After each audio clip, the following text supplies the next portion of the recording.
بنت أبوها راعي الطيب والفعل مخبور، منير عون للرفاقة وذخر المن صار.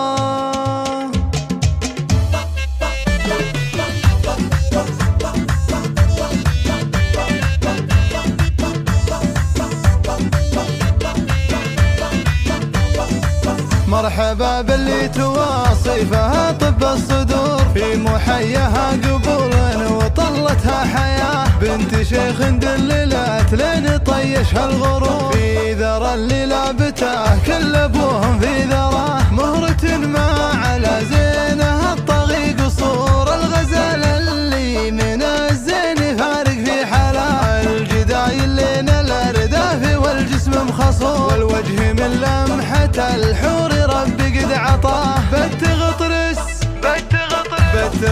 لقبلت تكسب اعجاب الحضور، غرو من بين المزايين عالي مستواه، لقبلت ساره معاه البني راح اندبور، الجمال اليوسفي واصل به منتهى، من غدت ساره نصيبه فهو عبد شكور، جادل والزين ما يلحق فيها مداه، بنت شيخان على الطيب وقفتهم جسور، سيف مجرب ومسلول في وجه الطغاة، اخوانها عز لها في مهمتها الامور، عزها الله في كنافهم على عز وجاه، بنت ابوها راعي الطيب والفعل مخبور، منير عون للرفاقه وذخر المن صار، لابته اهل الفخر من قديمة العصور، الرحى من اهل الوقفه وروس الدهى، من البقوم اللابه اللي على مر الدهور، صغيرهم يقدم على الموت في كل اتجاه.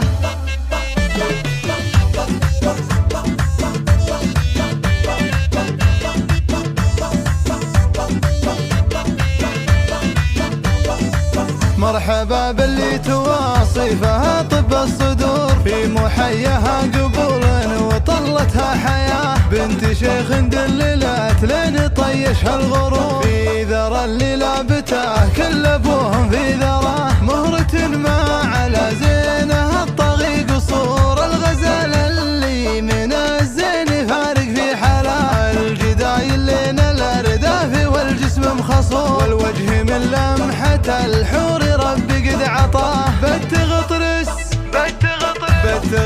لقبلت تكسب اعجاب الحضور، غرو من بين المزايين عالي مستواه، لقبلت ساره معاه البني راح اندبور، الجمال اليوسفي واصل به منتهى، من غدت ساره نصيبه فهو عبد شكور، جادل والزين ما يلحق فيها مداه، بنت شيخان على الطيب وقفتهم جسور، سيف مجرب ومسلول في وجه الطغاة، اخوانها عز لها في مهمتها الامور، عزها الله في كنافهم على عز وجاه، بنت ابوها راعي الطيب والفعل مخبور، منير عون للرفاقه وذخر المن صار، لابته اهل الفخر من قديمة العصور، الرحى من اهل الوقفه وروس الدهى، من